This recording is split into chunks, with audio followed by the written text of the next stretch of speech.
Assalamualaikum warahmatullahi wabarakatuh.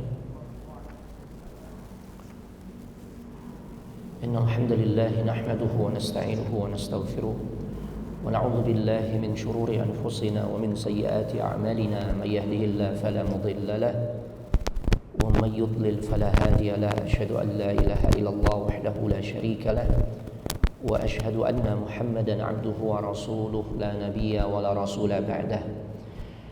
Allahumma salli wa sallim ala nabiyyina Muhammadin wa ala alihi wa ashabihi ajma'in. Ya ayyuhalladzina amanu ittaqullaha haqqa tuqatih wa la tamutunna illa wa antum muslimun. Wa ba'd, fa inna asdaqal hadits kitabullah wa khairal huda huda Muhammadin sallallahu alaihi wa alihi wasallam. Wa syarral umuri muhdatsatuha wa kullu muhdatsatin bid'ah. Kulla bid'atin dhalalah wa kulla dhalalatin finnar. Amma ba'd, ayuhal ikhwan wal akhwat fillah, azzani Allah wa iyyakum.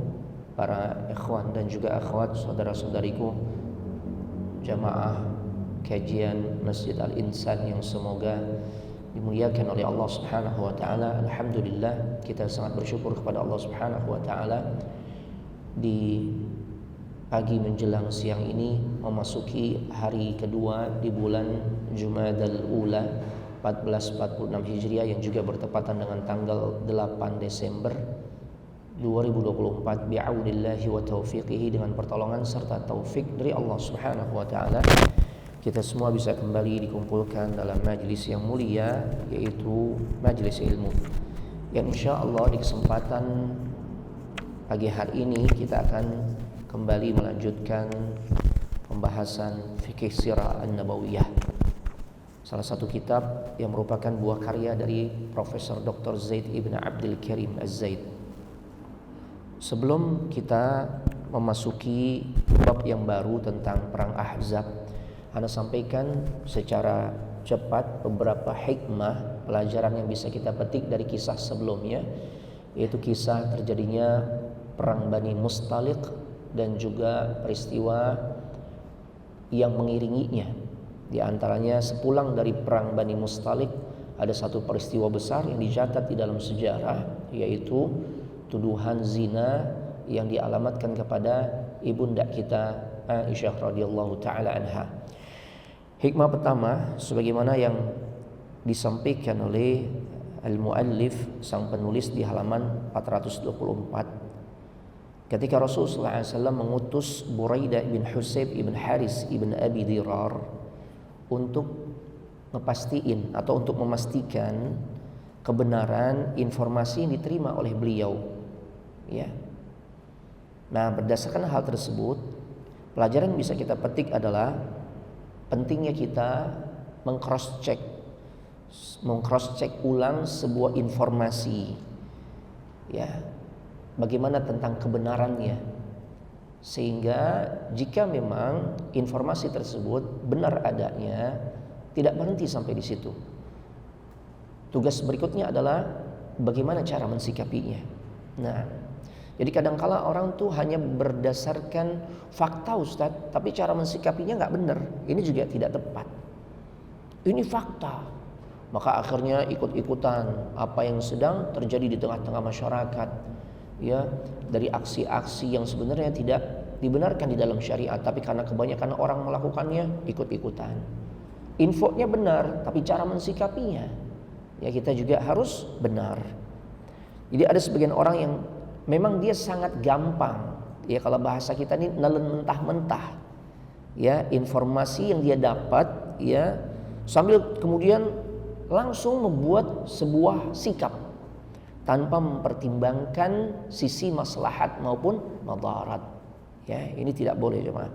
Termasuk juga berkaitan dengan informasi-informasi yang terkait dengan kondisi keluarga, ya, atau hal-hal lainnya yang bisa jadi dengan info tersebut bisa merusak hubungan kita, ya, dengan anggota keluarga, dengan pasangan hidup, dengan anak, dengan orang tua, ya, atau hubungan pertemanan. Ya, ini kan berawal dari informasi-informasi yang andai pun benar tapi kita salah di dalam cara mensikapinya.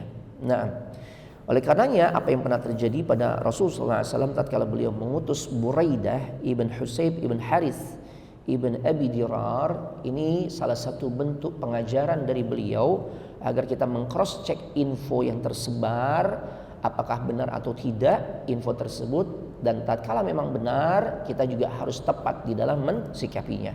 Yang kedua yang bisa juga kita petik hikmahnya dari perang Bani Mustalik adalah dibolehkannya melakukan serangan mendadak. Ya. Jadi itulah strategi Nabi sallallahu alaihi wasallam lakukan di dalam perang Bani Mustalik. Nah, terlebih orang-orang dari kalangan Bani Mustalik, mereka sebenarnya sudah mendapatkan dakwah dari Nabi dan juga para utusannya. Nah, jadi tidak serta-merta ya Nabi dan kaum muslim melakukan penyerangan, diawali dengan berdakwah dulu, mengajak mereka ke jalan Allah. Tapi justru yang muncul adalah penentangan, maka jalan berikutnya adalah ya dengan menunjukkan sikap yang lebih tegas. Ini yang ditunjukkan oleh Nabi sallallahu alaihi wasallam. Jadi enggak serta-merta perangi, enggak. Ya, Yahudi terusir dari Madinah itu bukan dengan sebab ya kesewenang-wenangan yang dilakukan oleh Nabi dan kaum muslimin, tidak. Tapi tidak lain sebagai sebuah reaksi sikap ya yang ditunjukkan tatkala mereka melakukan pengkhianatan. Nah, kemudian yang ketiga ya bersikap adillah kepada para istri. Nah, atau berbuat adil sesama istri. Nah, berbuat adil kepada para istri sebenarnya yang lebih tepat itu ya. Nah, ya. Walaupun ini memang ditujukan bagi para praktisi poligami.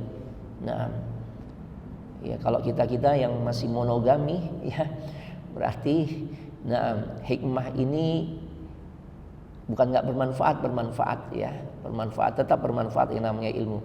Ya, tapi tentunya ini akan lebih pas ditujukan kepada para praktisi yang memang dia ya di dalam rumah tangganya memiliki istri lebih dari satu. Maka bersikap adillah terhadap mereka. Di antara bentuk keadilannya adalah di saat seorang laki-laki atau seorang suami yang memiliki banyak istri ini akan melakukan perjalanan safar, perjalanan jauh. Maka ya cara atau bentuk keadilan yang bisa dilakukan oleh seorang suami yaitu dengan melakukan qur'ah atau undian, karena semua istri itu punya hak yang sama ya. Kemudian dilakukan undian, siapa yang keluar namanya maka dialah yang ikut. Nah, itulah cara yang masuk kategori memenuhi unsur keadilan. Ya, jangan melakukan sesuatu yang sebagaimana kadang-kala atau seringkali ditunjukkan oleh sebagian orang-orang yang melakukan ya praktek poligami di dalam rumah tangganya. Ketika dalam urusan melakukan perjalanan safar ya atau hal-hal yang enak-enak, maka yang diajak adalah istri muda. Ya, istri tuanya nggak diajak atau jarang diajak. Ya, istri tua nanti aja urusan kalau dirinya sakit, nah baru ke istri tua. Kenapa begitu, Pak? Karena istri tua lebih open, Ustaz. Ini namanya egois. Ya, enak di ente, nggak enak di para istri. Ya Allah. Nah, jadi jangan melakukan sikap yang menunjukkan seseorang tidak adil kepada para istrinya. Karena yang Nabi tunjukkan adalah keadilan. Ya, keadilan. Nabi undi. Masya Allah. Dan ternyata yang keluar adalah Ibunda Aisyah. Kemudian ada peristiwa juga yang dicatat dalam sejarah, ya. Di antaranya pernikahan Nabi dengan Juwairiyah. Nah, dan ini merupakan salah satu penghormatan bagi kabilahnya Juwairiyah. Nah, karena kabilahnya Juwairiyah ini termasuk kabilah yang cukup disegani di tengah-tengah kalangan masyarakat Arab. Ya. Dan tatkala mereka menjadi tawanan, kemudian Juwairiyah dinikahi, sehingga orang-orang yang memiliki budak-budak dari kalangan ya kabilahnya Juwairiyah pun dengan sungkan akhirnya membebaskan mereka. Ya, mereka nggak enak gitu kan. Ya. Bahwasanya mereka mengetahui Juwairiyah dinikahi oleh Nabi dan menjadi ibu buat mereka, masa sih ya orang-orang sekabilahnya ya satu sukunya kemudian dijadikan budak. Makanya mereka beramai-ramai akhirnya membebaskan budak-budak yang berasal dari kalangan ya kabilahnya Juwairiyah. Maka dari sini kita juga menjadi faham Juwairiyah adalah salah satu sosok istri Nabi yang diantara nilai poinnya atau nilai lebihnya adalah wanita yang berkah. Wanita yang berkah. Karena dengan sebab dirinya maka ya orang-orang satu kabilahnya terbebaskan dari status perbudakan. Masya Allah. Kemudian yang kelima ya, kita bisa memetik hikmah dalam peristiwa perang Bani Mustalik atau Muraisi ya, bahwasanya kalangan Bani Mustalik mengalami kekalahan ya, dan ini akhirnya memberikan pelajaran ya, bahwasanya hal ini menimbulkan satu pesaing di kalangan kabilah-kabilah lainnya, yang dimana kalau mereka punya niatan yang sama seperti orang-orang dari kalangan Bani Mustalik, hati-hati ya, maka hasilnya pun tidak akan jauh sebagaimana yang dirasakan oleh orang-orang Bani Mustalik. Ya kan, Bani Mustalik ini mau membangkang nih, mau melakukan ya upaya ya pemberontakan atau penyerangan terhadap kaum muslimin, tapi ternyata mereka yang berhasil dihancurkan kekuatannya. Begitu juga siapapun pihak-pihak ya yang tersebar saat itu di wilayah Jazirah Arab ya, khususnya di sekitaran Hijaz, Mekah, Madinah dan sekitarnya, yang mencoba untuk menghancurkan kaum muslimin, ya hati-hati, kaum Bani Mustalik telah merasakan dampak buruknya. Masya Allah. Kemudian hikmah yang keenam, ketika ada seorang Ansar dan Muhajirin bertengkar ya, mereka ribut tuh di tempat sumber air, yang dimana masing-masing mengungkapkan kalimat-kalimat yang menunjukkan mereka fanatik terhadap suku atau kabilahnya. Nah, yang fanatisme golongan nih, ini termasuk bagian dari masail jahiliyah. Ya, ini termasuk bentuk-bentuk warisan orang-orang jahiliyah yang sepatutnya seharusnya kaum muslimin tinggalkan. Di antaranya fanatisme terhadap golongan, fanatisme terhadap suku. Karena sepatutnya mau dari manapun dia berasal, ketika dia sudah menyatakan dirinya sebagai seorang muslim, maka ya dia harus merasa orang-orang di luar kelompok atau sukunya itu merupakan saudara. Udah nggak tersekat lagi tuh dengan wilayah, kelompok, kabilah, suku dan sebagainya. Enggak. Mereka telah melebur dalam satu kesatuan persaudaraan yang bernama al-Islam. Pengikatnya adalah akidah Islam.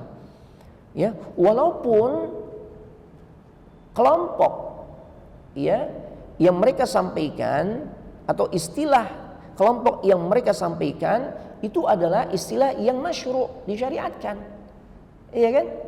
Sebutannya Ansar, Muhajirin. Ini kan dalilnya jelas. Memang mereka itu memang kaum Ansar, kaum yang memang memiliki jiwa penolong. Muhajirin juga sama. Penyebutan mereka Muhajirin dalilnya jelas. Nasnya banyak. Kan gitu ya.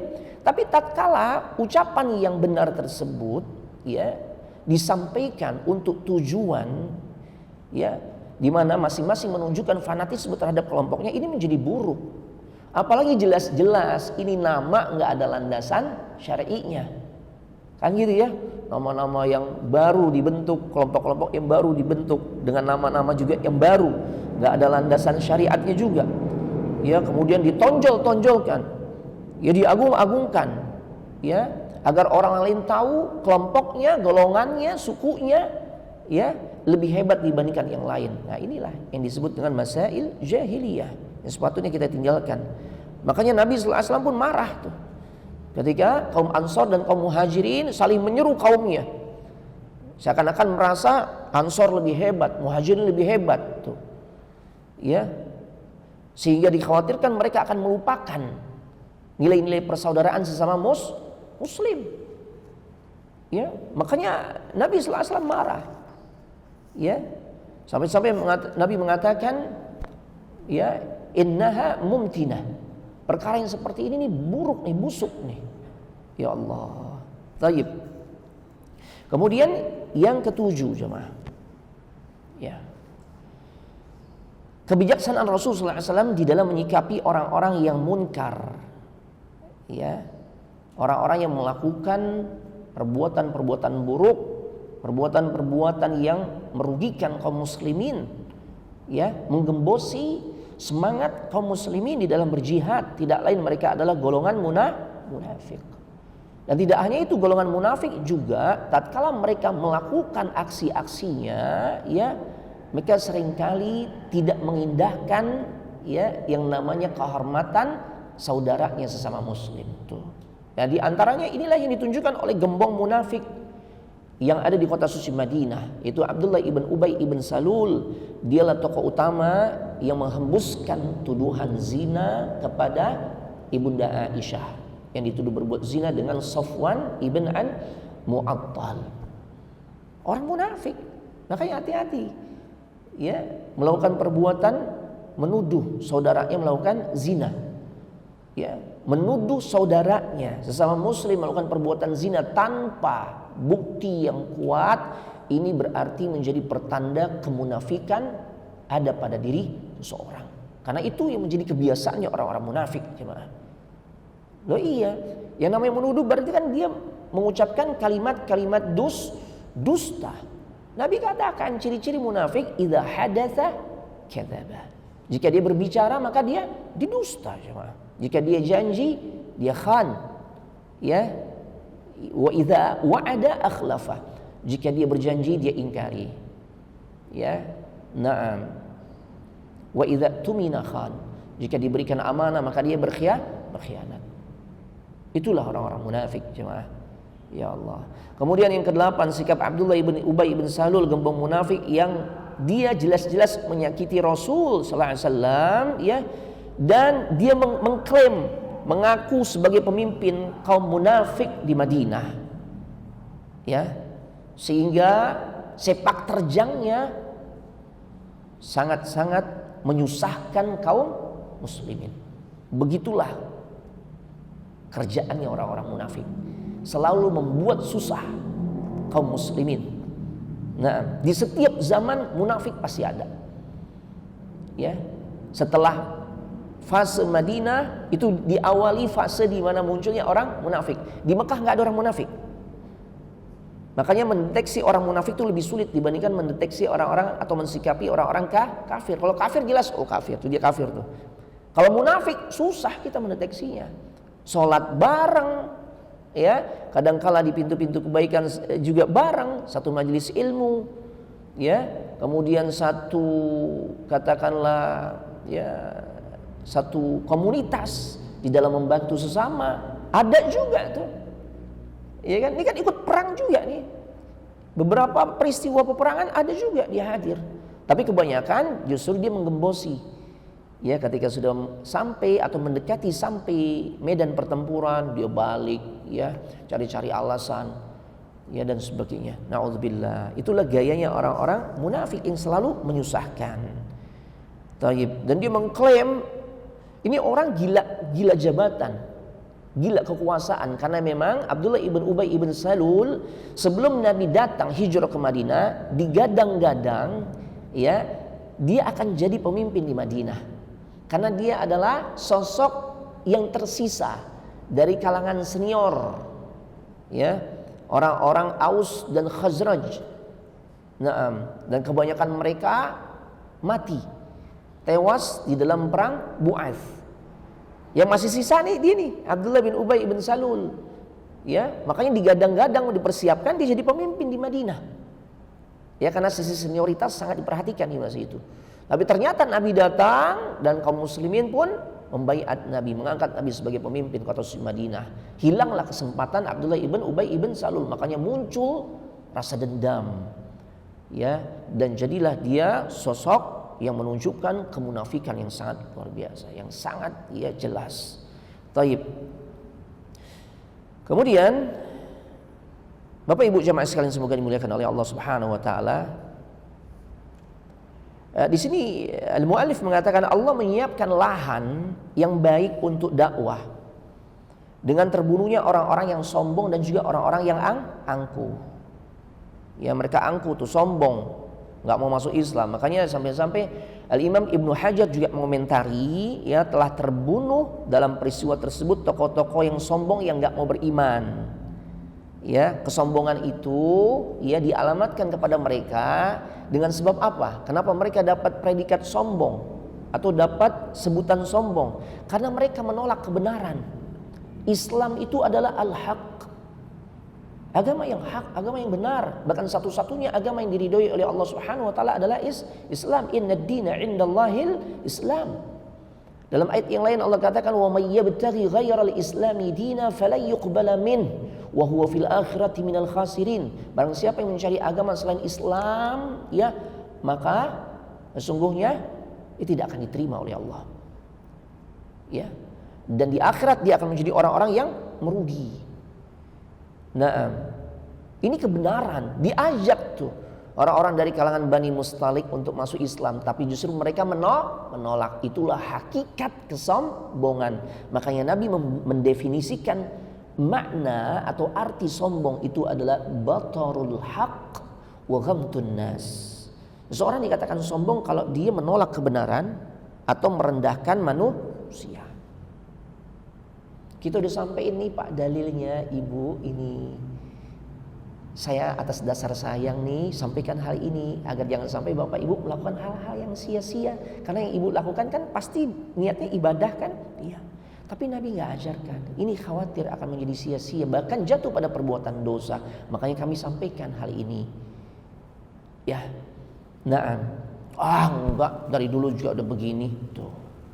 Enggak, kebanyakan orang juga begini Ustadz. Ini Ustadz datang muncul mau tampil beda sendiri. Nah, betul. Apa namanya? Sombong. Kenapa sombong? Nolak kebenaran. Nolak kebenaran. Jadi namanya sombong tuh ya ada dua karakter. Yang pertama nolak kebenaran, yang kedua merendahkan manusia. Yang lagi viral tukang es dibilang maaf goblok tuh. Dibeli kagak tapi dikatain. Na'udzubillah. Apa namanya ini? Merendahkan manusia, coba. Ya. Apakah orang-orang yang punya profesi seperti tukang es itu rendah di mata Allah? Belum tentu. Mereka bisa jauh lebih mulia dibandingkan kita-kita. Yang boleh jadi dari sisi status sosial, dari sisi pekerjaan, mungkin orang menganggapnya levelnya lebih tinggi. Tapi Allah nggak melihat itu. Yang Allah lihat adalah ketakwaannya. Kalau dia adalah sosok penjual es yang taat, yang takwa kepada Allah, dia beribadah kepada Allah, mentauhidkan Allah, dia jauh lebih mulia dibandingkan orang-orang yang sekalipun dia punya kedudukan, jabatan, tapi kerjaannya suka merendahkan manusia. Makanya Allah katakan, inna akramakum indallahi atqakum. Sesungguhnya orang yang paling mulia di sisi Allah adalah yang paling takwa. Tidak ada tuh ya, yang paling mulia di sisi Allah itu berkaitan dengan status sosial, kedudukan, jabatan, kekayaan. Enggak. Yang Allah lihat adalah ketakwaannya. Masya Allah. Kalau dia menjual es dalam rangka untuk menafkahi keluarganya, itu profesi yang halal, maka menjadi jalan kemuliaan buat dirinya. Na'udzubillah. Kita memang krisis figur, cuma sedih kita dengan orang-orang yang seperti itu. Ya, taib.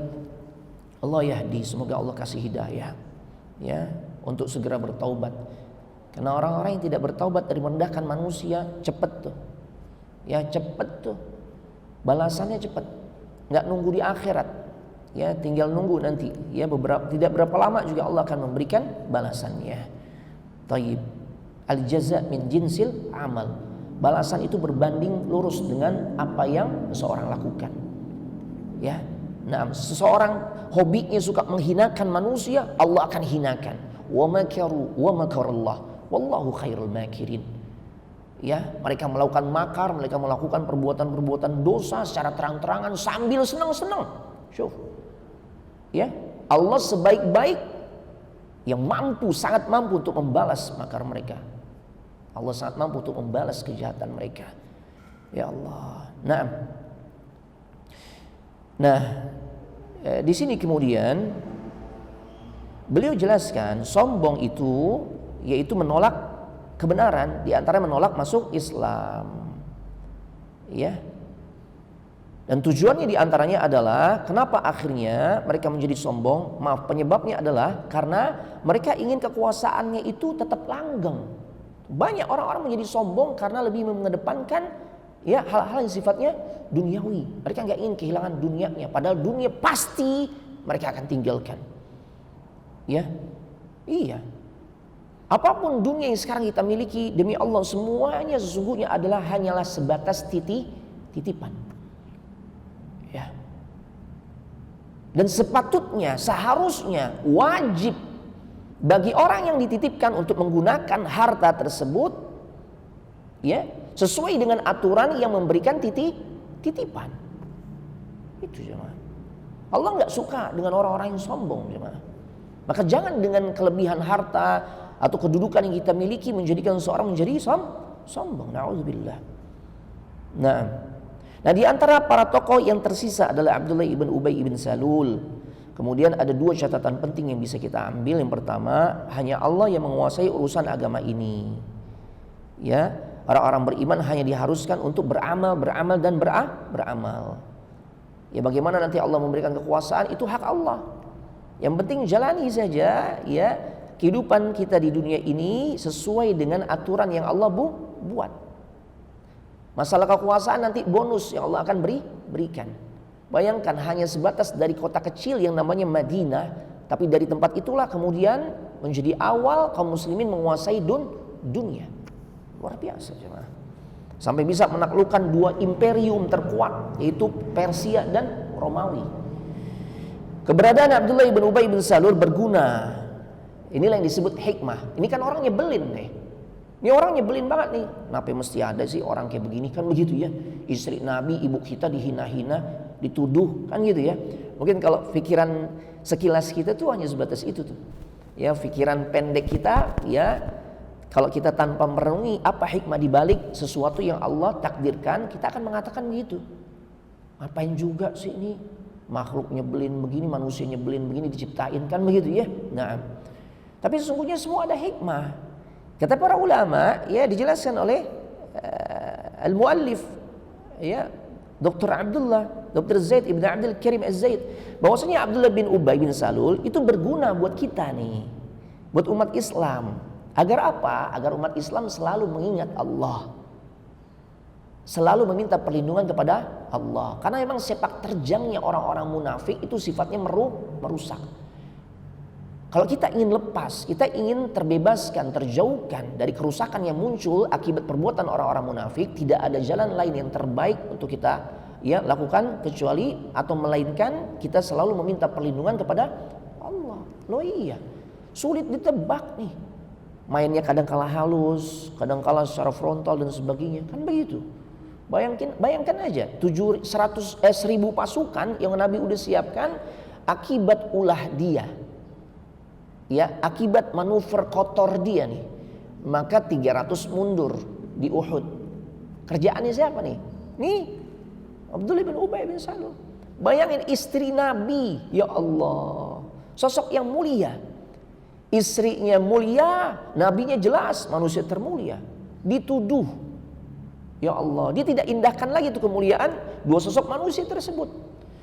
Berarti kan kalau dia menuduh istri Nabi yaitu Ibunda Aisyah melakukan perbuatan zina, dia pun secara otomatis ya menyakiti sang suami yaitu Nabi sallallahu alaihi wasallam. Berani orang-orang munafik. Enggak ada batasan bagi mereka, yang penting obsesi atau tujuan duniawi mereka akan tercapai. Itu orang-orang munafik jemaah. Makanya enggak ada jalan lain yang terbaik agar kita terjauhkan dari pengaruh makar orang-orang munafik kecuali kita berlindung kepada Allah Subhanahu wa taala. Perlindungan kepada Allah, perlindungan dari Allah Subhanahu wa taala yang akan menjaga kita dari pengaruh buruk ya sepak terjang orang-orang munafik. Ya. Thayyib. Makanya Allah Subhanahu wa taala berfirman fasayakfikahumullah wa huwas samiul alim. Maka Allah mencukupkan engkau ya Muhammad terhadap mereka dengan pertolongannya. Tuh. Kalau Allah enggak tolong, Nabi juga repot ngadepin Abdullah bin Ubay bin Salul. Tapi Allah tolong, tuh Allah jaga kehormatan keluarganya, jaga kehormatan diri istrinya dan sebagainya. Ya. Kemudian terkait dengan keberadaan orang-orang munafik, ya sang penulis Syekh Zaid ibn Abdul Karim al-Zaid mengatakan beliau ingin memaparkan secara singkat tentang mereka di masa Rasul sallallahu alaihi wasallam. Di antaranya ya sifat orang-orang munafik itu dijelaskan di surah-surah Madaniyah. Ya, karena tadi Anda sampaikan di Mekah nggak ada tuh mereka. Di Mekah yang ada adalah kafir, musuh Islam itu kafir. Nah, ternyata di Madinah lebih kompleks selain orang-orang kafir yaitu Yahudi dan sebagian Nasrani, tapi yang banyak itu Yahudi, ya. Dan Nabi dan serta kaum muslimin juga menghadapi musuh yang lain yaitu musuh dalam selimut bersama kaum muslimin juga yang berasal dari kalangan orang-orang munafik. Tuh. Iya.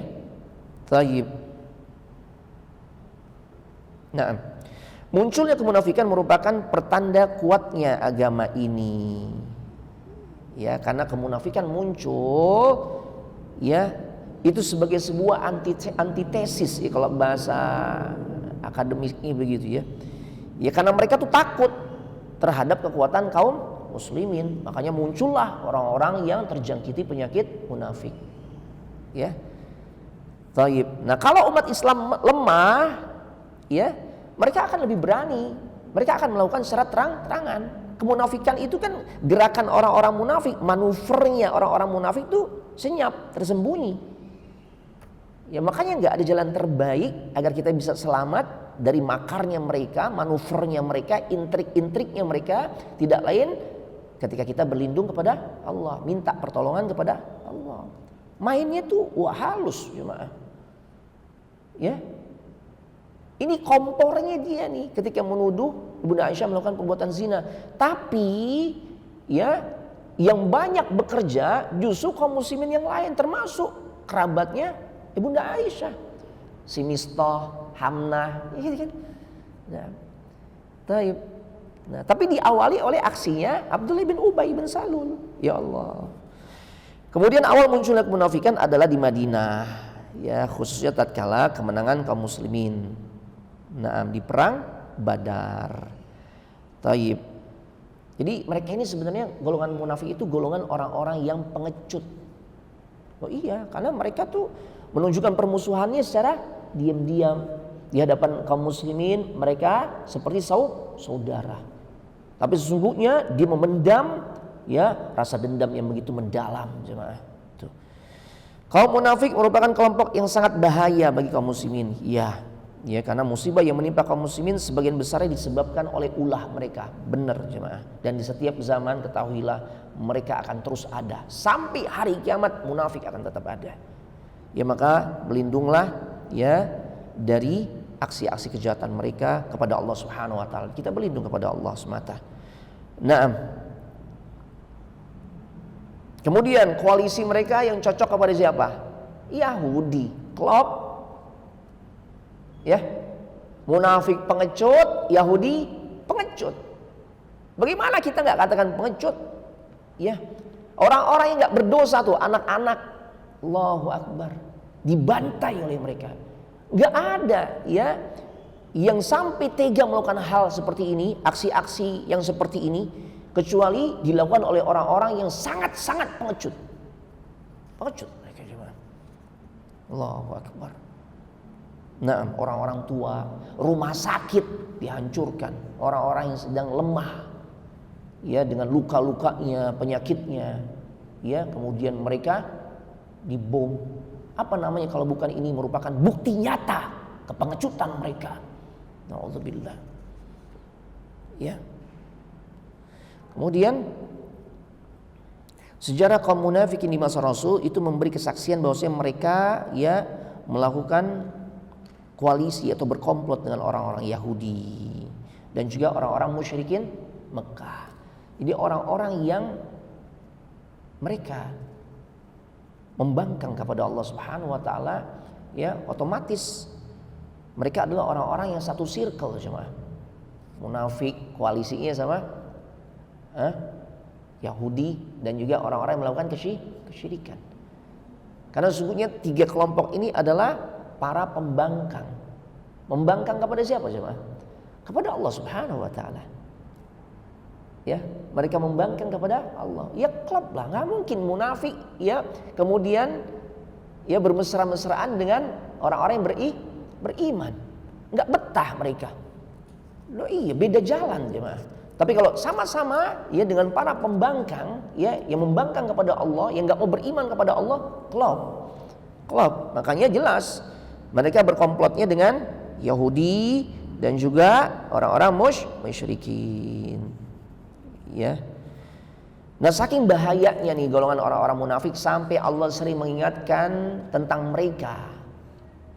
Tentang bahaya mereka, tentang kelompok mereka di dalam Al-Qur'an sebanyak ya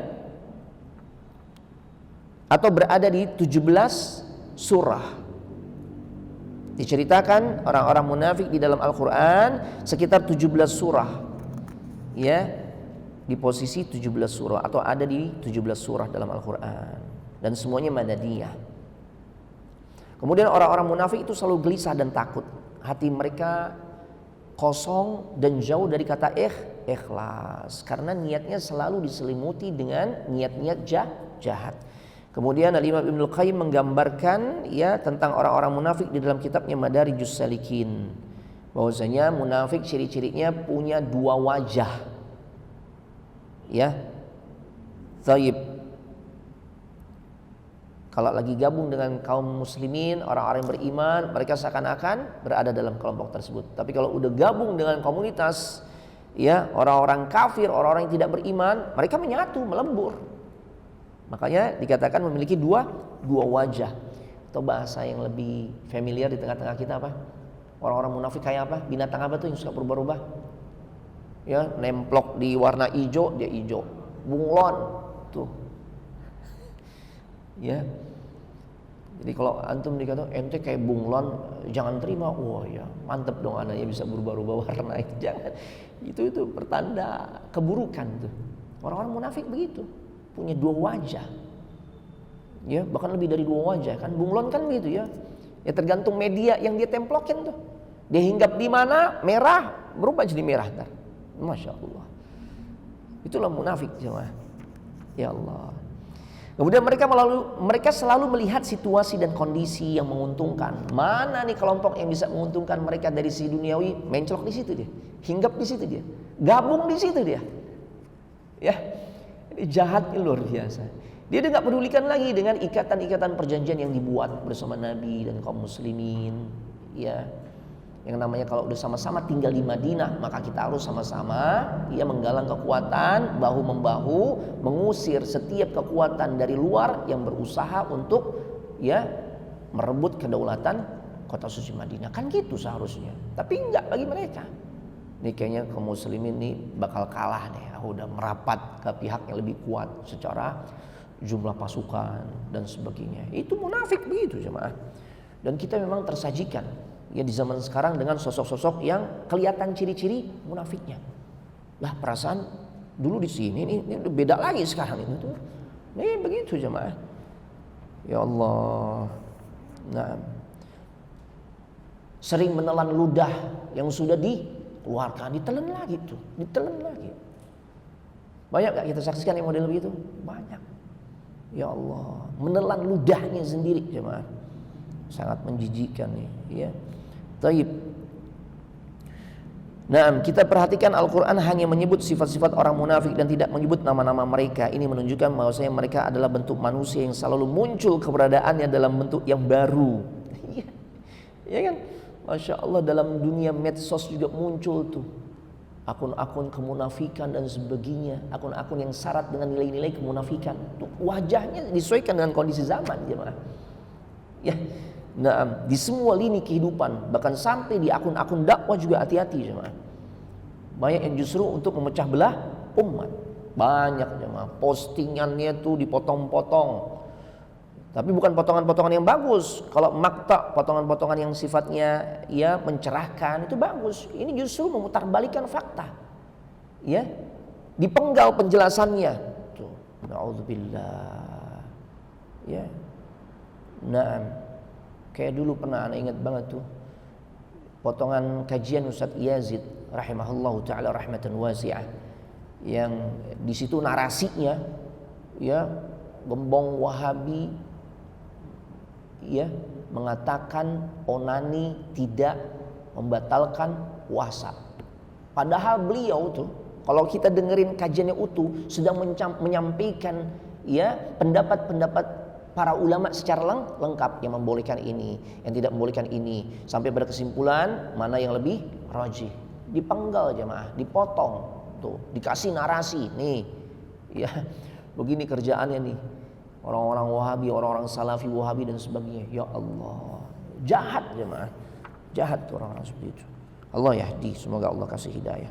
Orang-orang munafik yang sifat mereka begitu hina di dunia, maka mereka pun akan ditempatkan di akhirat nanti pada keadaan ya yang paling hina, yaitu fid darkil asfali minan nar, di keraknya api neraka ya. Ya, innal munafiqina fid darkil asfali minan nar walan tajida lahum nasira. Kata Allah dalam surah An-Nisa ayat 145, sungguh orang-orang munafik akan ditempatkan di neraka yang paling bawah, di keraknya itu jemaah, dan niscaya mereka nggak akan mendapatkan penolong ya seorang pun buat mereka. Ya Allah, wah ini banyak banget nih. Nah gimana sih? Baik, apa baca selanjutnya terserah gimana, apa mau lanjut Al-Ahzab, lanjut perang Ahzab. Nggak apa-apa kalau kita mau selesaikan, kita masuk poin 10. Lanjut saja ya. Nah, tema baru ini bisa dibaca sebenarnya, bisa dibaca ya. Taib. Karena ada 22 poin. Nah, kita masuk sekarang di perang Ahzab. Buka halaman 434. Perang Ahzab, nama lain perang ini adalah perang Khandak. Khandak apa artinya terjemahannya? Parit. Tapi mungkin kalau kita mengucapkan kata parit, kebayangnya di otak kita nih, bayangannya kayak gimana? Tuh, ya kalau lagi gali parit tuh misalnya petugas-petugas gitu ya, ngedalemin parit, solokan, enggak. Ya, yang kita lihat ini ternyata berbeda dengan parit yang pernah digali oleh Rasul dan kaum muslimin di tahun ke-5 Hijriah. Ya, karena parit yang digali oleh Nabi dan kaum muslimin itu kedalamannya 4 meter kurang lebih. Kalau yang sekarang ada 4 meter? Gak ada jemaah, gak ada. Ya, semeter lebih aja tuh udah bagus tuh kayaknya. Wah ini bagus nih buat mencegah banjir gitu ya, biar air lebih ya lebih terserap dan sebagainya, mengalirnya lancar. Nah, 4 meter kedalamannya, lebarnya ya kalau parit-parit yang ada di kita berapa paling? Setengah meter atau 75 cm atau 70 cm lah. Nah, ini parit yang digali oleh Nabi dan kaum muslimin saat itu adalah ya selebar 4 meter juga. Kedalaman 4 meter, lebar kurang lebih sekitar 4 meter. Panjangnya berapa panjang? Kurang lebih sekitar 5 kilometer jemaah. Allahu Akbar, panjang jemaah. Ini proyek gede jemaah, proyek besar. Pada saat itu kita tentu bisa ngebayangkan ya. Zaman itu peralatan alat-alat pendukung untuk menggali tanah ya untuk menyelesaikan proyek besar ini kan sangat minim.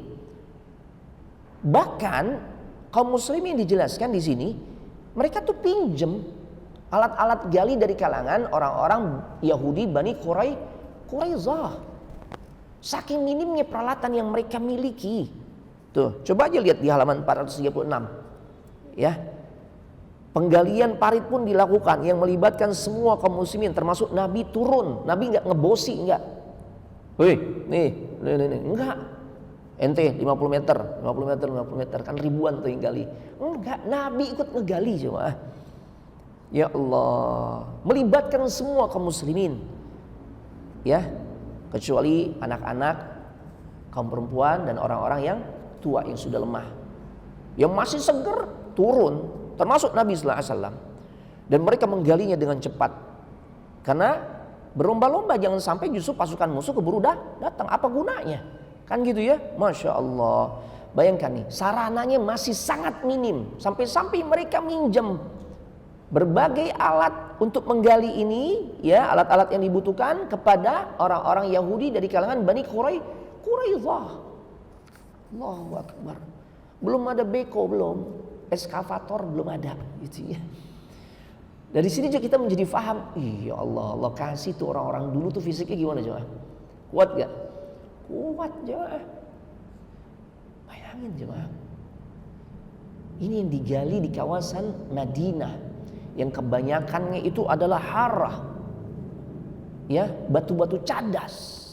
Dan nanti kita dapat kisahnya tuh. Ketika sebagian sahabat ya yang sedang asyik menggali udah nggak kuat karena ketemu batu besar yang sangat keras. Akhirnya mereka ngadu ke Nabi sallallahu alaihi wasallam dan Nabi pun menghancurkannya. Ya Allah. Ya, itu jemaah. Hal yang sangat berat ujian yang dialami oleh kaum muslimin di perang Khandaq. Nah, makanya di sini dijelaskan dalam perang Khandaq ini atau perang Ahzab ini adalah perang ketika Allah menguji hamba-hambanya yang beriman. Tuh. Dengan memasukkan iman ke dalam hati atau ke dalam dada para kekasih-kekasihnya, para waliullah. Karena para sahabat itu adalah wali Allah, orang yang sangat dekat kepada Allah. Ya, Allah berikan modal terbesarnya adalah keimanan. Ya, keyakinan. Padahal yang akan datang untuk menghancurkan mereka jumlah pasukannya berapa jemaah? 10.000. Badar mereka udah lalui 300 lawan 1000-an. Uhud mereka udah lalui setahun berikutnya, tahun ketiga Hijriah, 700 lawan 3.000. Ya Allah. Ya. Dan kemudian di perang Ahzab tahun 5 Hijriah, musuh datang dengan kekuatan yang jauh lebih besar, jauh lebih kuat, yaitu 10.000. 4.000 dari Mekah. Mereka berasal dari kalangan musyrikin Quraisy, dipimpin oleh Abu Sufyan Al-Harb. Ya, yang akhirnya nanti masuk Islam tuh. Kemudian bergabung kabilah-kabilah lainnya yang tersebar saat itu, yang juga punya obsesi memendam rasa dendam untuk ya mereka ngebalas di kesempatan yang ada. Makanya ketika mereka diajak, mereka gabung tuh. Mereka memang berusaha ya berniat untuk menghancurkan kekuatan kaum muslimin. Maka terhimpunlah kekuatan-kekuatan dari kalangan orang-orang Badui, khususnya dari kalangan Bani Ghatafan itu sebanyak 6.000. Berarti totalnya 10.000 jemaah. Allahu Akbar. Totalnya 10.000. Kebayang nggak jemaah? Ini zaman dulu loh jemaah. Zaman sekarang aja nih ada pengerahan massa sebanyak 10.000 orang. Besar nggak jemaah? Besar. Ketika terdengar kabar akan datang sejumlah orang, misalnya 1000-an orang tuh datang ya untuk mengepung kampung kita misalnya. Allahu Akbar. Ini aja udah ancaman yang pasti menggelisahkan hati kita kan. Wah, 1000 orang mau nyerang.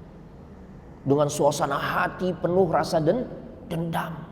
Kalau orang dendam gak ada tujuan lain kecuali akan membinasakan musuh-musuhnya atau orang yang dianggap sebagai musuhnya. Itu tujuannya jemaah.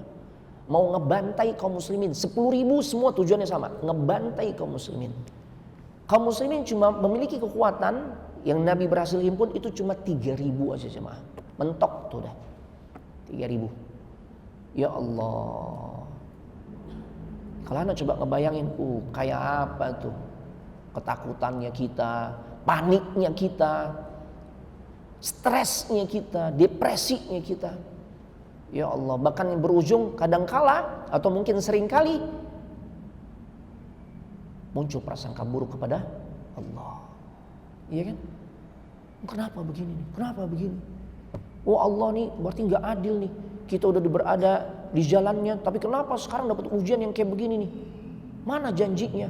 Tuh kan.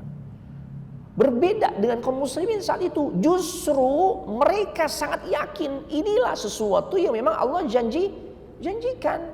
Allah berikan di dalam surah yang dimana nama surah ini dinamakan sebagaimana peristiwa yang terjadi, yaitu perang Ahzab. Karena ada dalam Al-Quran surah Al-Ahzab, surah ke-33. Silakan buka ayat 22. Ya, inilah bukti keimanan yang begitu kokoh yang ditunjukkan oleh kaum muslimin dalam peristiwa perang Ahzab atau perang Khandaq. Ya. Bukannya mereka justru stres, depresi, ketakutan, kabur, menyelamatkan diri, tapi apa kata mereka? Ya. Allah Subhanahu wa taala abadikan, walamma ra'al mu'minuna al-ahzaba qalu, ya Allah, dan ketika orang-orang mukmin, orang-orang yang melihat ini, melihat kelompok-kelompok al-ahzab itu dari kata hizbun, kelompok, bentuk jamaknya adalah kelompok-kelompok. Nah, kalau digiring dalam konteks pemilihan pemimpin pilkada, berarti bukan kelompok. Yang pas apa terjemahannya? Partai, gitu ya. Nah, ini kelompok-kelompok nih. Ya, ketika orang-orang beriman melihat nih golongan-golongan atau kelompok-kelompok yang mereka tuh berkoalisi, bertahaluf, ya, menjadi satu. Dan ini sesuatu yang tentu sangat menakutkan jemaah. Tujuan mereka satu, tidak lain untuk membantai, menghancurkan, merebut kota suci Madinah dan menghancurkan serta membunuh kaum muslimin, membantai kaum muslimin. Itu tujuan mereka jemaah. Nah, tapi apa yang terjadi? Justru yang diucapkan oleh orang-orang yang beriman yang menghadapi kondisi yang begitu amat sangat menakutkan ini, yang amat sangat menegangkan ini, yang mereka berkata, hadza ma wa'adanallahu wa rasuluh, inilah apa yang telah dijanjikan oleh Allah dan Rasulnya, wa sadaqallahu wa rasuluh, dan benarlah Allah dan Rasulnya tersebut. Enggak sama sekali itu ya mereka menyalahkan Allah. Dalam kondisi udah sebegitu gentingnya, terancam jiwanya, akan dibantai, akan dibunuh oleh 10.000 pasukan. Tapi justru orang-orang beriman ya mengatakan dengan penuh kejujuran dari lubuk hati yang paling dalam, ini janji Allah dan Rasulnya. Allah dan Rasulnya benar, ya. Dan tidaklah sedikit pun menggoyahkan keimanan mereka, melainkan justru menambah kokoh iman mereka. Wa ma zadahum illa imanau wa taslima. Dan tidaklah menambah pada diri mereka, yaitu pada diri orang-orang beriman, dalam kondisi akan dibantai oleh 10.000 pasukan.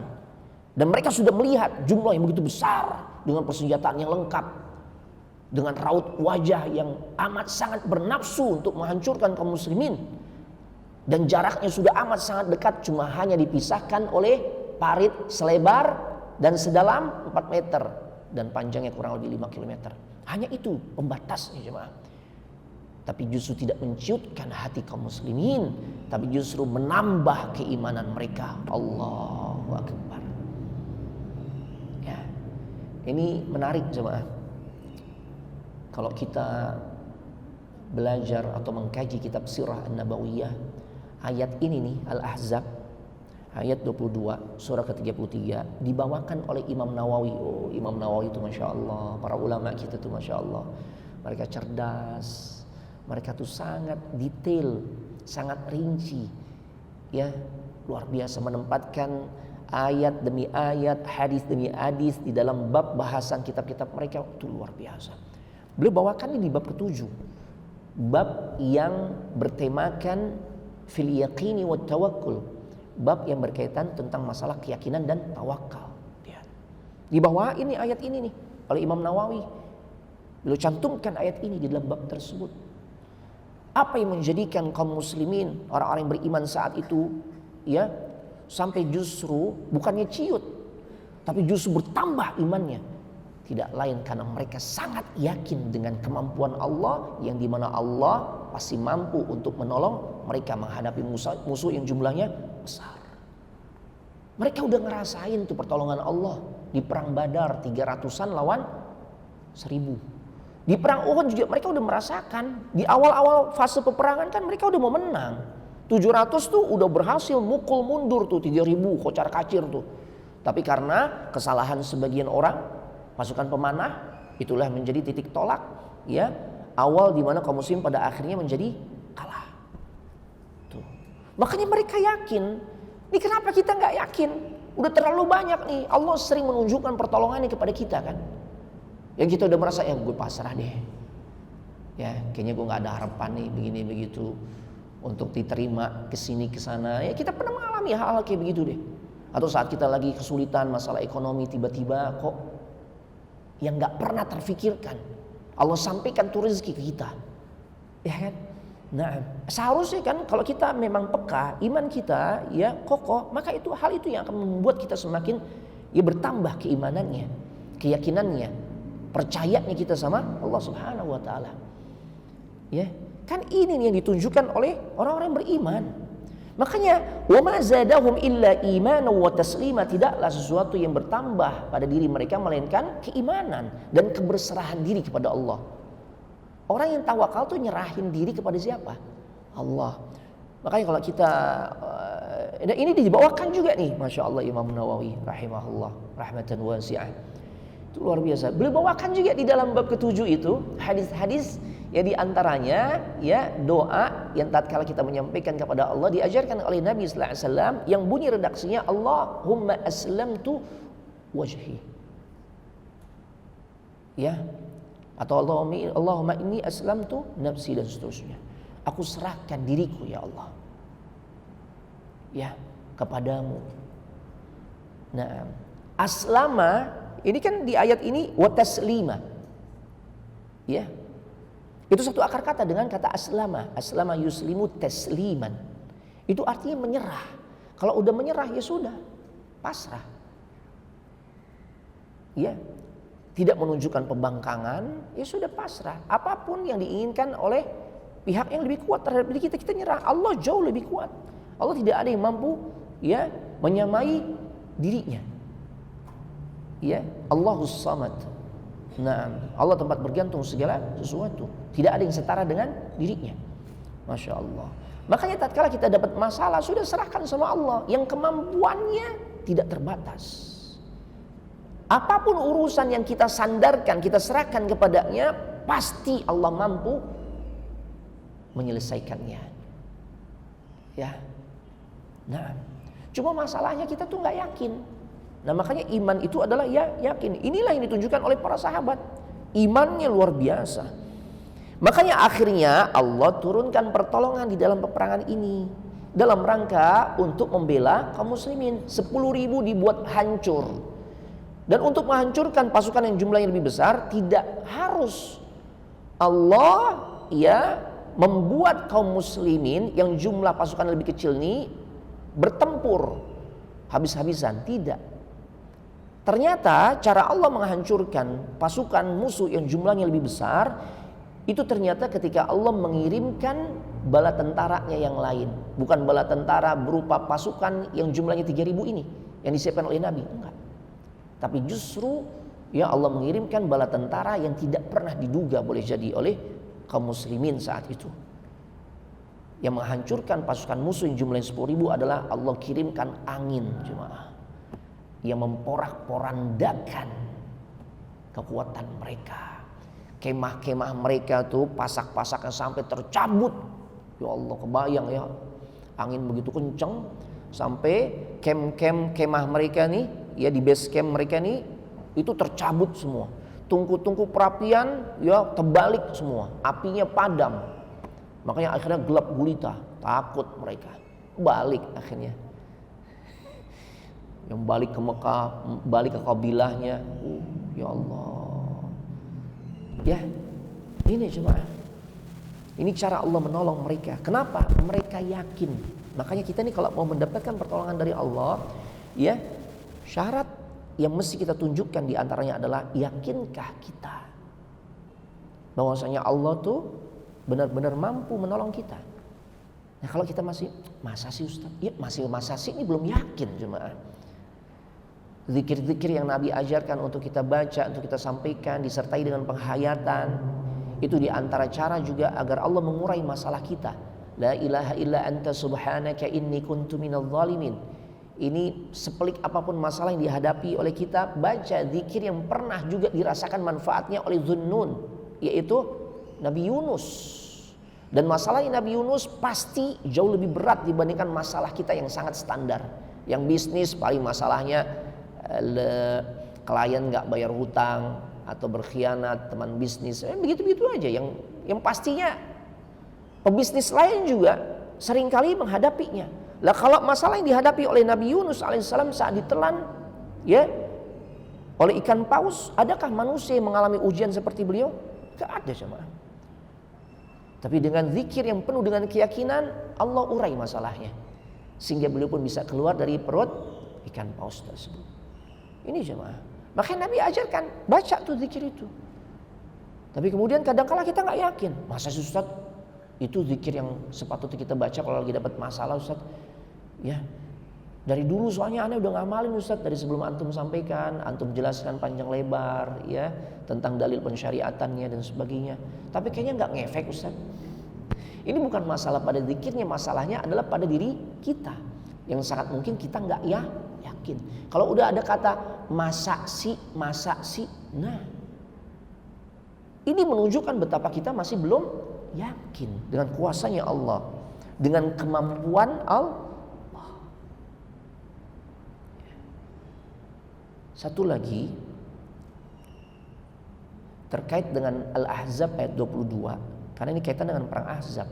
Kenapa kok sahabat kaum muslimin saat itu mengatakan ini adalah sesuatu yang memang Allah janjikan. Ini kan berarti gambaran nih orang kaum muslimin saat itu happy banget nih. Janji Allah. Janji Allah tentang apa? Tentang surga. Loh apa kaitannya Ustaz? Ini kan keadaan genting. Ketahuilah, inna sil'atallahi ghaliyah. Sesungguhnya barang dagangan Allah. Sil'ah itu barang dagangan. Bentuknya apa? Surga. Barang dagangan Allah itu mahal. Surganya Allah mahal. Untuk meraih barang dagangan Allah yang nilainya mahal ini, nggak cukup hanya sebatas punya keinginan, tapi juga harus kita raih surga tersebut ya lewat sebuah perjuangan demi perjuangan. Lewat perjuangan demi perjuangan. Di antaranya perjuangan di medan jihad. Ini coba. Ya, jadi kalau orang ingin meraih kemuliaan di sisi Allah, dia harus berjuang dong. Momennya saat itu berjihad, turun ke medan jihad. Gitu. Bagi seorang pelajar, perjuangannya komitmen, terus belajar. Bagi kita di lingkup keluarga, ya sudah, bersikap yang terbaik, menjalankan amanah atau peran kita sebaik-baiknya. Kan itu. Ini perjuangan jemaah. Nah, ya Allah. Taib. Adakah kita yang tatkala diuji oleh Allah? Ini kan kaum muslimin lagi diuji ya dengan ujian yang berat nih. Tapi ucapannya adalah hadza ma wa'adanallahu wa rasuluhu wa sadaqallahu wa rasuluhu. Inilah apa yang telah dijanjikan oleh Allah dan Rasulnya. Dan Allah serta Rasulnya itu benar. Adakah kita ketika mendapatkan ujian dari Allah, ujian yang sampai menyesakkan dada, ya, yang membuat pikiran begitu mumet dan sebagainya, yang menjadikan keceriaan kita menjadi hilang, ketika dapat ujian kita mengucapkan kalimat ini, ya Allah, yang ada justru apa? Kok Allah gini sih? Tuh. Aneh kan udah taubat, aneh udah hijrah, kok Allah begini sih? Kita diuji lewat pasangan hidup misalnya. Yang udah berumah tangga ya nggak lain. Ujiannya pasangan hidup atau keturunan. Lingkup keluar dikit tetangga. Tuh. Kan gitu ya. Adakah tatkala kita diuji dalam kehidupan keluarga kita? Misalnya ujian seseorang nih lewat pasangan hidupnya. Suami diuji dengan kelakuan istrinya yang nggak baik. Atau istri diuji dengan kelakuan suaminya yang selalu merongrong dirinya. Adakah kita pernah mengucapkan kalimat ini sebagaimana yang diucapkan juga oleh para sahabat ketika dapat ujian yang jauh lebih berat dibandingkan kita? Hadza ma wa'adanallahu wa rasuluhu wa sadaqallahu wa rasuluhu. Atau justru yang keluar adalah ya kalimat-kalimat yang seakan-akan kita benar-benar menabuh genderang perang dengan pasangan hidup kita padahal dia bukan musuh. Kita diuji lewat istri. Apakah istri kita ini musuh kita? Kan enggak. Dia justru orang yang kita cintai. Tapi kenapa yang justru kita tunjukkan adalah ya sikap seperti menghadapi seorang musuh. Ini sahabat yang dihadapi ini musuh yang akan membunuh, yang akan membantai diri mereka 10.000 jumlahnya. Tapi kalimat pertama yang keluar dari lisan mereka ini adalah janji Allah dan Rasulnya. Hal-hal positif jemaah. Kita kadang sama istri atau istri sama suami. Ya, istri, suami itu bukan musuh, itu orang yang kita cintai kan. Kenapa kok sikap kita nih seperti ini? Musuh yang harus segera kita binasakan dalam kehidupan kita. Allahu Akbar. Gak mau memberikan toleransi, gak mau memberikan uzur.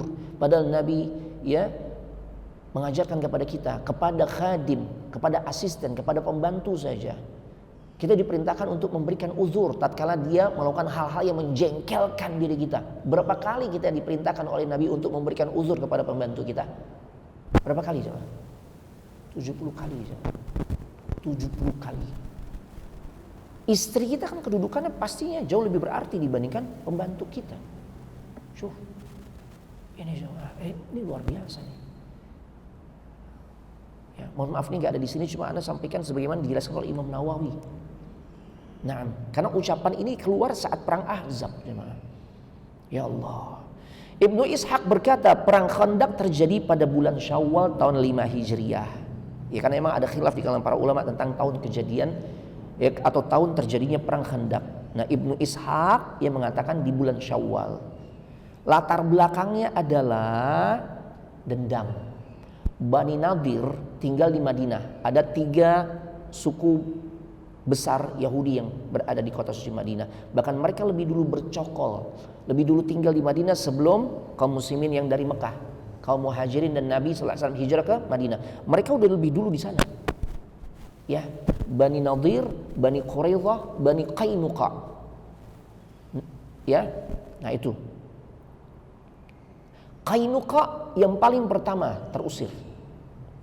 Karena mereka melecehkan seorang wanita muslimah yang sedang berada di pasar mereka, ya, yang dia sedang belanja atau biasa lain namanya aktivitas ya, sehari-hari ke pasar dan sebagainya, dilecehkan, dibela oleh kaum muslimin, tapi ternyata kaum muslimin yang membela wanita muslimah ini dibunuh. Sehingga Nabi membentuk pasukan datang ke perkampungan Bani Qainuqa, ya Yahudi Bani Qainuqa, dan Nabi mengatakan, ya serahkan tuh pelaku pelecehan itu, mereka lindungi. Kalau begini berarti keluar dari Madinah. Karena ini bentuk ya bukti mereka menabuh genderang perang. Ini pengkhianatan namanya. Harusnya kan saling melindungi. Ya. Dan sebenarnya simple, serahin pelakunya mana, selesai. Yang lain tetap kita berinteraksi. Anda tinggal di Madinah, tapi enggak. Mereka bela tuh orang yang jelas-jelas bersalah. Disitulah wibawanya kaum muslimin ditunjukkan oleh Nabi. Di saat Nabi mengusir mereka keluar dari Madinah. Yang kedua, Bani Nadir. Nah, ini dia nih, Bani Nadir. Dia terusir dengan sebab pengkhianatan yang mereka tunjukkan. Nabi datang berkunjung ke perkampungan Yahudi Bani Nadir saat kaum muslimin ya membutuhkan bantuan. Kenapa butuh bantuan? Sudah kesepakatannya begitu. Semua yang tinggal di Madinah harus saling bahu membahu, harus saling tolong menolong. Kaum muslimin saat itu membutuhkan pertolongan, membutuhkan biaya untuk membayar tebusan. Ya, bagi seorang muslim yang melakukan pembunuhan terhadap orang yang sebenarnya dapat suaka perlindungan. Konsekuensinya karena ngebunuhnya ini nggak tahu kalau orang yang dibunuh ini dapat suaka, harus bayar tebusan besar jumlahnya. Makanya bahu membahu. Siapapun yang tinggal di Madinah, yuk patungan. Makanya Nabi datang tuh ke perkampungan Bani Nadir. Tapi apa yang terjadi? Nabi sedang duduk, maka mereka berencana, kapan lagi kita bisa ngebunuh Nabi? Ayo, siapa di antara kalian wahai para pemberani yang siap untuk melemparkan batu besar ke kepalanya Nabi? Mereka udah mulai naik tuh. Nabi diberitahu oleh Jibril dan Nabi segera pergi. Allahu Akbar. Dan setelah itu terusirlah mereka, dendam mereka. Dan mereka akhirnya ya pindah ke wilayah Khaybar. Di sini ada kan? Iya, mereka ke Khaybar tuh.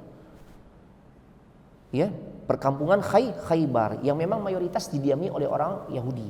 Nah, disitulah dia menggalang kekuatan.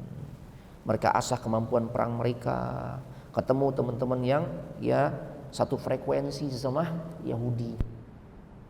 Ya, tokohnya adalah Huyai ibn al-Akhtab. Huyai bin al-Akhtab. Huyai punya salah satu anak yang perempuan itu namanya Safiyah, yang kemudian pada akhirnya Safiyah dinikahi oleh Nabi. Ya, Safiyah binti Huyai. Nah, oleh karena itu berangkatlah Huyai bin Akhtab, Kinana, Hauzah, ya, Abu Amir yang terkenal dengan kefasikannya menuju Mekah. Tujuannya apa? Ingin mengajak orang-orang Mekah yang mereka tahu nih, orang-orang Mekah juga nih, musyrikin Quraisy ini masih menaruh dendam. Mereka belum merasa menang, walaupun di Uhud dikatakan mereka kan menang. Tapi nggak murni menang. Kenapa? Mereka gagal ngebunuh Nabi. Mereka gagal membunuh Abu Bakar. Mereka gagal membunuh Umar. Makanya kesempatan ini, momen ini dimanfaatkan oleh orang-orang Yahudi. Mereka paling tahu nih cari-cari celah kayak begitu tuh. Mereka datang ke Mekah, ya mereka sampaikan tuh, nggak usah khawatir, kita akan mendukung kalian untuk memerangi Muhammad. Kita punya tujuan yang sama. Tuh. Ya, maka akhirnya berhasillah mereka membentuk pasukan koalisi. Makanya perang ini dinamakan perang Ahzab. Perang yang dimana pasukan musuh ini merupakan ya bentuk koalisi dari berbagai macam kelompok. Tuh. Ya, bahkan dengan janji-janji manis sebagaimana kebiasaannya orang-orang Yahudi, mereka mengatakan kami akan tetap bersama kalian, gak usah khawatir kalian. Ya, kita sama-sama kalahkan Muhammad. Ya, kita datang untuk kerjasama. Musuh kita sama. Tuh, kita harus perangi bersama. Tentu kalimat-kalimat seperti ini disambut dengan baik oleh orang-orang musyrikin Quraisy. Ya, karena otomatis dengan bertambahnya kekuatan dari luar, maka mereka akan semakin optimis. Karena mereka udah ngerasain Badar kalah telak, Uhud walaupun katanya menang, ya, tapi mereka belum puas. Nabi masih hidup, kan gitu ya. Nah, makanya ketika dapat tawaran seperti ini, kita punya tujuan sama, membunuh Nabi Muhammad, hancurkan kaum muslimin. Wah, klub mereka ngebentuk pasukan koalisi. Ya, yang 4.000 dari Quraisy dipimpin oleh Abu Sufyan. Ya, kemudian muncul juga dari kalangan Bani Sulaim dipimpin oleh Sufyan bin Abdus Syams. Dari orang-orang suku Ghatafan dipimpin oleh Uyainah ibn Husain.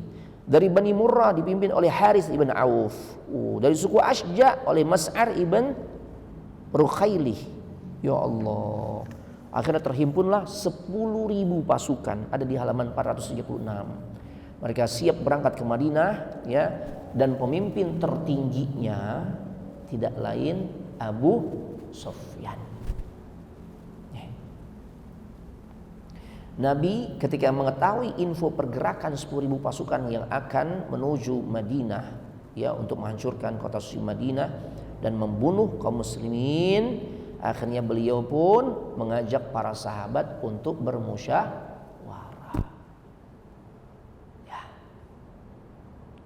Ini bagian dari syariat agama kita. Dalam Islam tuh diperintahkan kita untuk sering bermusyawarah. Nabi adalah manusia yang paling sering bermusyawarah, khususnya untuk perkara-perkara yang penting.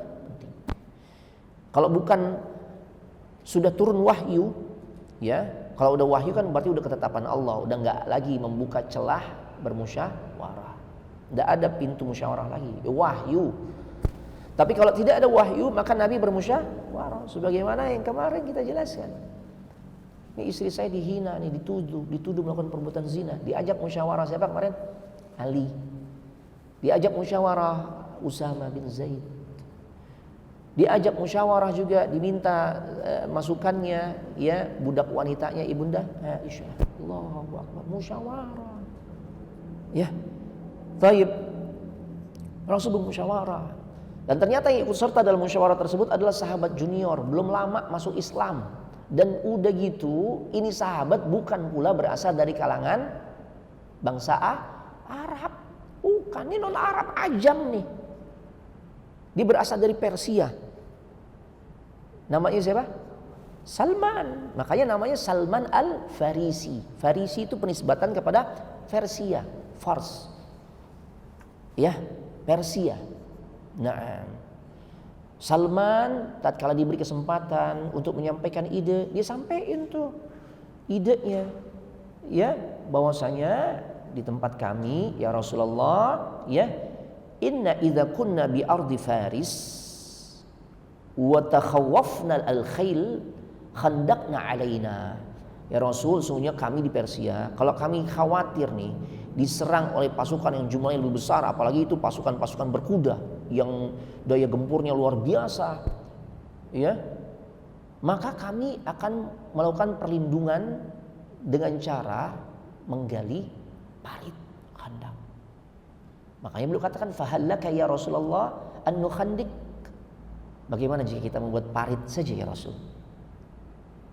Rasul dengerin, Rasul fikirkan, dimusyawarahkan ya bersama para sahabat, dan akhirnya sahabat pun setuju. Ini belum pernah strategi ini diterapkan di kalangan bangsa Arab. Artinya kalau strategi yang seperti ini kan strategi yang tidak mudah dibaca. Ya. Ini secara hitungan matematis, ya secara peluang ini akan efektif. Maka dipakailah ya ide Salman Al-Farisi yang kemudian diterapkan sebagai strategi perang di perang Ahzab, yaitu menggali khandak. Makanya kemudian dinamakan juga perang ini dengan istilah perang khandak. Ya Allah, ini jemaah. Nah, di sini dijelaskan bahwasanya dalam proyek penggalian khandak yang panjangnya kurang lebih sekitar 5 km, kedalaman 4 meter, ke lebarnya 4 meter, maka paling tidak di sini dijelaskan setiap 10 sahabat itu menggali 40 hasta. 40 hasta ini satu hasta, zira ini ujung jari ke siku. Nih, ukuran di kalangan bangsa Arab itu disebutnya zira hasta, jari ujung jari ke siku. 50 cm ada ya? Ada nih. Berarti kalau 40 hasta kita anggaplah 50 cm satu hastanya, itu 20 meter. Ya. Jadi setiap 10 sahabat itu jobnya harus menyelesaikan 20 meter. Ya. Kedalaman 4 meter, lebar 4 meter, tapi panjang 20 meter. Nah, karena memang yang menggali parit ini ribuan jumlahnya. Harus berpacu dengan waktu, harus cepat. Kenapa? Agar strategi ini efektif. Jangan sampai ya keburuan atau lebih dulu datang pasukan musuh. Ini cuma percuma kalau pasukan musuh udah datang, proyek belum selesai. Ya karena khandak ini digali tidak lain untuk menghalau kekuatan musuh yang jumlahnya lebih besar. Kenapa digali begitu lebar, 4 meter, kedalaman juga sampai 4 meter, agar kuda-kuda perang yang ditunggangi oleh pasukan musuh sudah bisa diprediksikan. Kemampuan loncatnya seberapa jauh, dan aneh pun bisa loncat, nih kaki belakang bisa nyangkut nih. Dan kalau udah nyangkut, dia masuk ke dalam parit, untuk balik lagi susah. Itu jemaah.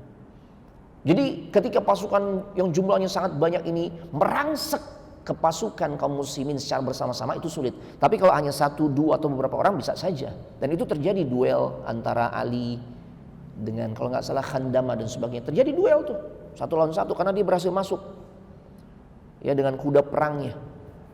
Tapi 1-2 kemudian duel dengan Ali dan berhasil dibunuh. Nah itu jemaah. Ya. Nah ini strategi yang luar biasa jemaah. Strategi cerdas nih, Masya Allah. Bahkan Al-Imam Al-Waqidi, salah seorang pakar sejarah, tapi memang Waqidi ini dikritisi oleh para ulama hadis dari sisi periwayatan, dia matruk, ditinggalkan periwayatannya. Ya. Nah, tapi dari sisi ilmu sejarahnya memang banyak dinukil ucapan-ucapannya, karena perlu kita ketahui dan ana ulangi lagi. Ana sering kalau menyampaikan materi sirah dari awal, kita harus memahami di dalam pembahasan sirah memang banyak didapati riwayat-riwayat yang tidak sahih, dan itu masih bisa diterima selama ya riwayat yang tidak sahih ini bukan berkaitan dengan masalah akidah, bukan berkaitan dengan masalah-masalah hukum. Kalau hanya sebatas untuk menyambung mata rantai cerita, fala ba'sa bihi. Gitu semua. Ya, na'am. Kemudian Al-Waqidi mengatakan parit yang digali itu sangat panjang. Ya. Dan cara mereka menggali beliau deskripsikan, Muhajirin Ansar ia saling memanggul batu-batu di atas kepala mereka. Berarti ini bukan tanah-tanah yang empuk, jemaah. Ya kebayanglah kita kalau umroh tuh, ya Allah ini alamnya. Ya, kalau kita sambil menghayati jemaah, kadang ngelus-ngelus dada ya, sambil bersyukur, ya Allah alhamdulillah anak hidup di zaman sekarang. Coba kalau kita dihidupkan di zaman Nabi dengan kondisi alam yang kayak begitu, bener-bener jadi apa kita? Kita nggak tahu apakah kita jadi sahabatnya Nabi atau jadi sahabatnya Abu Jahal. Berat jemaah, berat. Padahal yang kita lewati itu kan udah banyak sarana-sarana yang enak ya, akses jalan. Itu akses jalan yang kita lewati, itu bis-bis yang kita lewati atau rel-rel kereta cepat yang melintas, itu kan gunung-gunung batu jemaah. Itulah gambarannya. Kerasnya mereka menggali itu. Kondisi tanah yang seperti itu jemaah. Dia panggul tuh batu-batu di atas kepala mereka. Terus menerus sampai ini proyek selesai. Ya Allah. Ya. Dan enggak satu pun di antara kaum muslimin yang nganggur jemaah. Sampai Nabi enggak, kan istilahnya pimpro nih. Enggak, Nabi turun. Allahu Akbar. Ya. Bahkan di sini dikisahkan Abu Bakar dan Umar karena dia enggak punya alat untuk menampung batu ataupun tanah-tanah yang hasil galiannya, baju dipakai nih. Baju dipakai jemaah. Makanya sampai kelihatan, Nabi pun begitu, sampai kelihatan tuh dadanya yang dipenuhi dengan bulu, tapi sifat bulunya memanjang ya. Tuh, memanjang. Jadi banyak sahabat tahu di dadanya Nabi itu ada bulunya. Ya, itu diantar dalam peristiwa perang Khandaq karena beliau tuh ngangkat tanah dan sebagainya. Sehingga kelihatan tuh. Cuma dadanya bulunya tidak menutupi semua bagian dada. Karena ada orang tuh ya laki-laki ya dadanya penuh dengan bulu. Nabi nggak begitu, banyak bulunya tapi sifatnya memanjang. Masya Allah. Ya, Allahu Akbar. Sampai begitu jemaah perjuangan mereka, para sahabat dan Nabi kita Muhammad SAW. Dan dalam kondisi musim dingin, ya Allah, kita tentu udah bisa ngebayangin kalau yang namanya musim dingin, kita di ruangan AC mulu nih. Cepet apa biasanya? Perut kita gimana? Kalau kondisi dingin, lapar. Cepet lapar kan? Bawaannya pengennya makan mulu nih kalau musim dingin kan begitu jemaah. Iya, coba aja antum umroh nih dari mulai sekarang nih. November kemarin Anda rasain dinginnya juga nih. Desember udah makin dingin nih.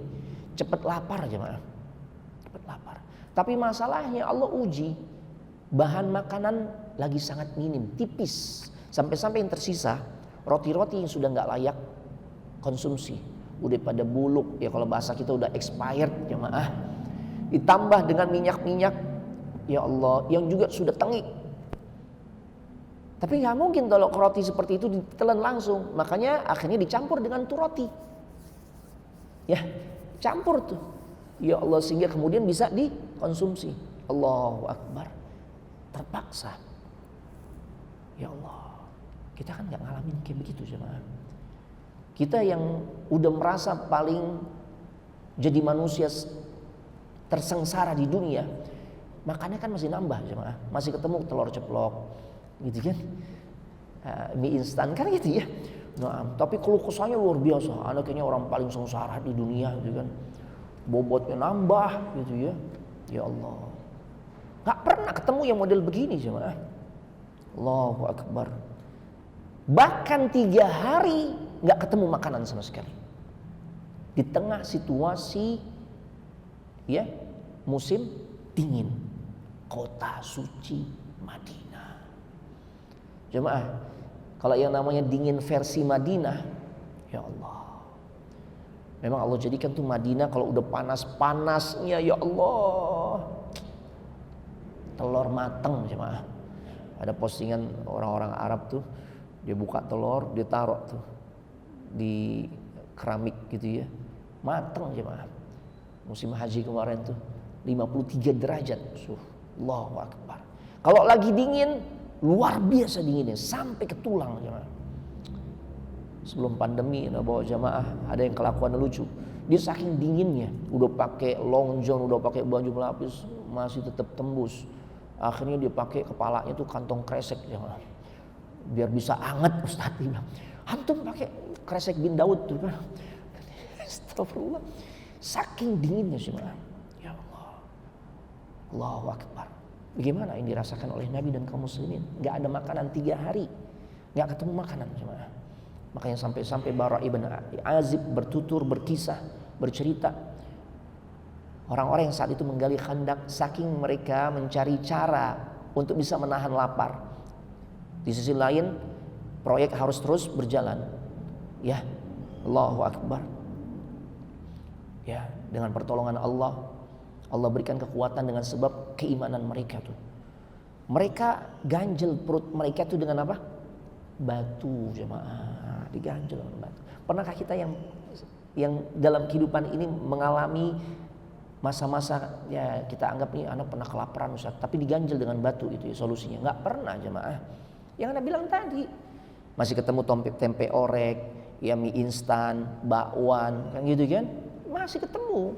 Lah kalau ini batu jemaah, nggak ada lagi yang bisa dikonsumsi. Ya udah ganjel perut deh. Ternyata begitu dilihat yang dilakukan oleh Nabi, ya justru Nabi mengganjelnya dengan 2 batu. Artinya yang lebih lapar siapa jemaah? Nabi selasa lebih lapar. Sahabat mengganjal perutnya dengan 1 batu, Nabi 2 batu jemaah. Allahu Akbar. Ya Allah, ya. Sallallahu alaihi wasallam. Nah, ini jemaah. Yang sampai kemudian Jabir ibn Abdullah di halaman 436 berkisah, ketika kami sedang menggali parit, kami terhalang oleh sebuah batu besar. Kemudian mereka pun mendatangi Nabi dan berkata, kami mendapatkan sebuah batu besar di dalam parit. Maka beliau berkata, ya saya akan lihat. Nabi periksa. Nah, dan akhirnya Nabi ya dengan palunya atau dengan alat penghancurnya, ya dengan palu di sini disebutkan, menghancurkan batu tersebut, ya memukul batu tersebut dan batu itu menjadi hancur. Allahu Akbar. Ini luar biasa jemaah. Lalu kemudian Bara ibn Azib ketika beliau melihat Nabi mengganjal perutnya dengan batu, ya Allah, ya karena 3 hari tidak mendapatkan makanan yang cukup. Akhirnya beliau minta izin kepada Rasulullah SAW untuk pulang ke rumahnya. Dan sampai di rumahnya, Bara ibn Azib berkata, ya, Ra'aitun Nabi sallallahu alaihi wasallam, aku melihat Nabi sallallahu alaihi wasallam begitu sabar menghadapi kondisi kelaparan. Ya, wa madza indak, dan apa yang kau miliki di rumah ini, lagi punya apa nih, stok makanan apa nih yang ada di rumah kita nih? Ya, kata Jabir kepada istrinya. Kata istrinya Jabir, ada sedikit gandum, 1 sa' gandum. 1 sa' ini seukuran zakat fitr, 2,5 kilo, 2,5 sampai 3 kilo. Nggak banyak kan? Aku punya 1 sa' gandum dan seekor anak kambing. Ada kambing ada, cuma anak, balibul, ya. Kan kecil nih, ya dagingnya sedikit jemaah. Ya Allah. Akhirnya disembelihlah anak kambing tersebut. Dan kemudian bagi-bagi tugas istrinya mengolah gandum. Dan datanglah beliau ke Nabi sallallahu alaihi wasallam. Ya. Adonan sudah mulai kalis, sudah mulai merekah, sudah mulai masak, daging pun sudah hampir masak, ya. Kemudian datang ke Nabi. Aku sedikit memiliki makanan ya Rasul. Tuh. Dan fi riwayat dijelaskan Jabir sampai merincikan, ya istriku tuh masak 1 sa' gandum dan aku menyembeli kambing kecil, anak kambing untuk diolah menjadi makanan. Tujuannya apa? Agar Nabi sallallahu alaihi wasallam tuh faham, ya persediaan makanan nggak banyak. Aku undang dirimu dan beberapa orang sahabat tuh. Karena kambingnya kecil, gandumnya juga cuma 1 sa', cuma 3 kilo, 2,5 sampai 3 kilo. Tapi apa yang terjadi? Ya, Jabir sampai rincikan, aku undang engkau dan beberapa orang sahabat. Tapi ternyata Nabi katakan, ya ma'syara khandak, wahai orang-orang yang sedang gali khandak yang jumlahnya ribuan, Jabir undang kita makan. Ya Allah, siapa yang paling pusing? Wa fi riwayat dijelaskan ketika istrinya sudah masak, ya sudah mulai menyiapkan masakan ini, masakan gandum dan juga daging olahannya, daging anak kambing. Maka istrinya berkata sebelum Jabir pergi, ya undang Rasul, tapi jangan engkau buat diriku malu. Jangan engkau membuat diriku malu di hadapan Nabi. Undang Nabi dan beberapa orang sahabat saja, karena makanan yang disiapkan sedikit. Ya, Jabir katakan, ya saya akan turuti pesanmu. Tuh, suami yang ya mendengar pesan dari istri. Jabir, antum ada pesan dari istri, Pak? Apa pesan istri, Pak? Nah, Masya Allah, ini luar biasa. Tapi ternyata Nabi undang orang-orang yang sedang menggali khandak. Wahai orang-orang yang sedang menggali khandak, Jabir undang kita makan. Ya Allah, gimana pusingnya tuh Jabir kan. Luar biasa pusingnya. Pusing untuk memikirkan gimana cukup. Yang kedua, gimana nanti ngadepin istrinya kan. Istrinya bilang, jangan membuat aku malu di hadapan Nabi. Tapi gimana? Nabi udah ngomong. Ya akhirnya Nabi tahu kerisauan Jabir dan juga istrinya. Makanya sebelum ya orang-orang yang datang ke rumah Jabir yang jumlahnya ribuan ini mengkonsumsi sajian gandum dan juga ya masakan yang berasal dari olahan kambing ini, Nabi minta izin ke dapurnya. Ya. Dan fada'a Rasul sallallahu alaihi wasallam. Ya, Nabi sallallahu alaihi wasallam berdoa kepada Allah Subhanahu wa taala. Ya, seraya fabasaqa. Nabi meludahi makanan yang sedang diolah tersebut. Olahan gandum dan juga olahan daging kambing diludahin oleh Nabi.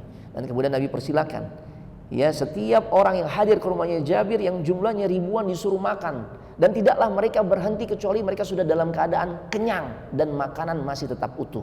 Berarti inilah yang disebut dengan mukjizat, pertolongan Allah Subhanahu wa taala. Ya, ludahnya Nabi berkah. Ludahnya kita nggak berkah. Mau siapapun kita nggak berkah, jemaah. Jadi jangan coba-coba ya lagi bikin acara keluarga dan macam-macam, udah masak dikit aja yang gitu ya. Ntar aneh mau praktekin sebagaimana yang Nabi praktekin ya. Aneh mau ludahin biar banyak gitu ya, biar nggak habis-habis ya. Yang jelas, yang pasti akan cepat basi, jemaah. Allahu Akbar. Ini berkah, jemaah. Masa orang zaman sekarang merasa dirinya selevel sama Nabi, dikit-dikit ludahin tuh ya, berkah ludahannya. La haula wala quwata illa billah. Allah musta'an ya. Baik, ini bisa Anda sampaikan. Mohon maaf, Anda masih ada kajian di Nur Salma ya. Nah, ada pertanyaan ya Pak? Indakum soal. Ini sebenarnya kalau mau dielaborasi lagi lebih dalam tentang kisah perang Khandaq, banyak banget jemaah. Banyak banget. Ya. Baik. Bismillah.